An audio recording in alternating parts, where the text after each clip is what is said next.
Hello. हा हा नमस्कार सर, मी सरकार मान्य देशी दारू दुकानामधून साक्षी बोलतेय. हा बोला की मॅडम.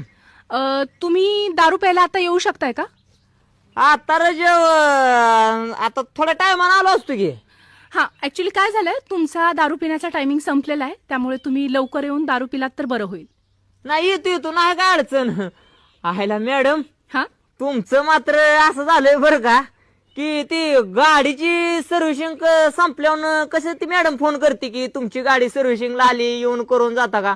राव तसं तुम्ही काय अपडेट झालाय काय आता? हो, आमच्यात हे नवीन अपडेट आलेलं आहे की सरकारकडूनच अपडेट आहे ही, की कुठलाच आमचा ग्राहक हा. बिना दारू पिता राहिला नाही पाहिजे. बरोबर तर आहे. त्यांना सगळ्या सुखसोयी व्यवस्थित टायमिंगवर पोहोचल्या पाहिजेत, हा. म्हणून रिमाइंड करण्यासाठी तुम्हाला हा सर कॉल होता. हायला एक नंबर काम झालंय. म्हणजे आता मला भीतनं पुढं कळत जाईल की बाबा आपला 10 रुपयाचा टायमिंग आल्यावर कंपनीचा फोन येईल. हो. काय अडचण नाही. किती ते किती